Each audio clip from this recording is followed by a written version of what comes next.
2 weeks ago, I locked myself in a room to watch all of Kamen Rider 01 like a schizophrenic, and now I'm very pleased to announce that the review is finally here. Enjoy.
After I finished 01, I knew this review was going to be hard to make. How was I going to cram 45 episodes worth of amazing writing into one review? But I feel like I finally managed to do it. That's by analysing the one thing that 01's main focus is all about: dreams.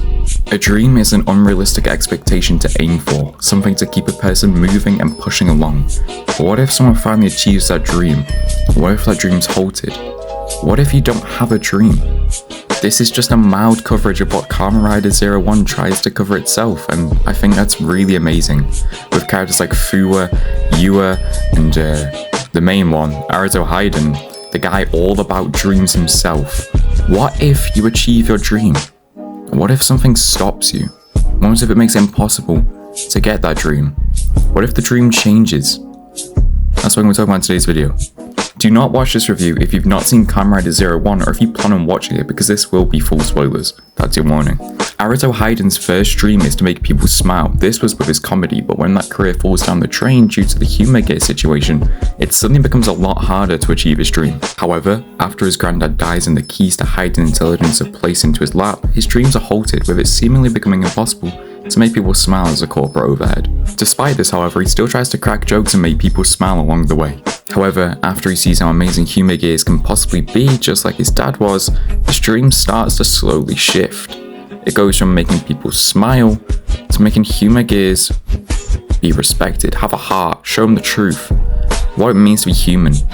And this is where Aruto Hayden's second and main dream comes into play: making sure humor gears and humans can live alongside each other in a cooperative society.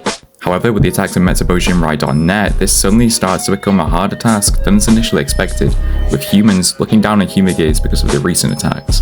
This is starting to become impossible. The dream starts to become a dream, not a target. Especially with the help of Zyatech trying to ruin his public image, humans no longer like humor gears. And this is where it is now impossible to make people realize how great they are. Everything is going wrong that could possibly go wrong, until he gets bought out. This is where Aruto Hayden stands out from other characters, because after losing everything, that's usually the point where the character gives up. The dream is truly just a dream, and it's unachievable. However, Aruto Hayden, with nothing in his pocket, takes his and makes Hayden intelligence 2, I guess is the way to put it. Humor gears are now illegal. This is truly just a dream, and it's no longer an achievable target. They are thrown on the streets and scrapped, and here he is, picking them up one by one, trying to repair every last hope that he has in them. He knows how great they can be, but the world just doesn't know that yet. However, sadly, after the death of his companion his dream starts to change. Or more should I say, crumble. It's no longer about making humans live with humor gears together. It's about making Hirobi pay for what he's done. We see a broken Aruto, something we've never seen to this extent before. He has lost all emotion, he's devoid of any care in the world. He does not care if his actions kill. He wants to make sure Hirobi knows how it feels to lose a loved one. Sadly, this is what happens when you let a dream completely take over your personality. You lose every single ounce of care once it's gone. And you forget what the consequences might just be. This consequence, however, can sometimes be a wake-up call. The realization that you're in too deep and you need to pull yourself out. And for Aruto Haiden, it absolutely was. He realized he was no longer the man he respected, and was actually being the thing he once fought for. Realizing how badly the malice took him over, he decided to try change things up, and bring back a world where humans and humagears can live together in peace. The second dream, the main one, was fueled again by loss. The one thing he's experienced all his life, from his father to Iz, to now Jin. He uses this pain to power his dreams. Fuwa was one of my favourite characters in the whole show because he was devout of a dream. He didn't have one, but he didn't even think about that part. He was just doing what was being told, and he was being a tool the whole time.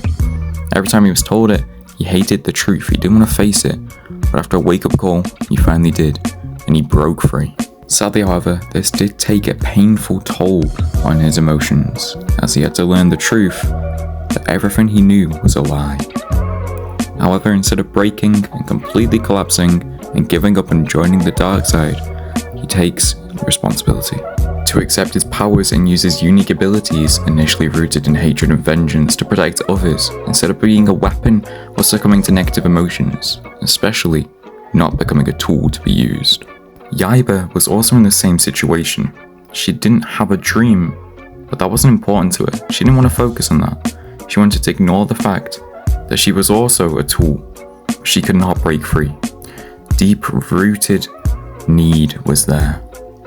She needed to be told what to do. She couldn't escape from this vicious cycle of becoming used. However, after a much-needed wake-up call from Fuwa, she soon discovers her dream. She pairs up with Fuwa and 01 to use technology for the betterment of humanity, a belief that guides her actions and marks a return to her original purpose. Jin is a complicated character. He was following Hirobi all his life, not really understanding why or what he was doing, just that it was for the arc. He wanted to understand the world better, and in doing so, ended up in a dire situation. Jin, despite being a humagear, believed that humagears could also achieve true freedom from human control and attain their own singularity, a state of true self-awareness and freedom of will. He wanted to establish a network for humagears to live. However, this went exactly against Hirobi's morals. This need for understanding and freedom, sadly, ended his own life. Even if he was a humagear, he felt more emotion than most humans ever did. Hirobi's a tough character to talk about because on the surface his whole dream is just to overthrow humanity and make sure humagears are ruled over. This is because of the arc. However, we look much deeper than this. There's this little theme in the show that starts to become more prevalent when we look into Hirobi's origins. Hirobi is a parental humagear. This means that he has parental needs. This is the need to look after and make sure that someone is raised well. However, Hirobi's own needs get in the way of this and try to push him back. This also scares him though, as it starts to slip through with how much he needs to look after Jin. I personally believe Hirobi's actual dream inside the show is to better understand his own feelings and to love his son. However, he only believes this can be done once human malice is removed from the world. He's like a parent trying to hide and shelter his children. Jin does not want to be exposed to this pain. But in the end, Hirobi's own protectiveness, just like an overprotective mother, caused more harm than good. So on the surface, Kamen Rider 01 seems kind of light-hearted. It's just a show about a guy trying to make AI work in the world. However, when we look much deeper, it's a really depressing show filled with a lot of broken dreams and aspirations. There's a need to achieve something in every single character. Some people need guidance, and some people need a wake-up call to understand that this may not be the right path to take. I hope you guys did enjoy this video. This took a long time to make because first of all I had to finish the whole 01 and now I had to record the lines and edit this video, but I really hope it was worth it. Next video will be on Zets and my honest opinions on what to expect on it, and then after that I'm going to be watching a lot of build, so do look forward to that. There will be a big review coming when I finish that. I hope you guys have a nice day or night wherever you are. I hope you guys make sure you eat well, drink well, don't forget to smile, don't forget to keep on going. Achieve those dreams, guys. Bye.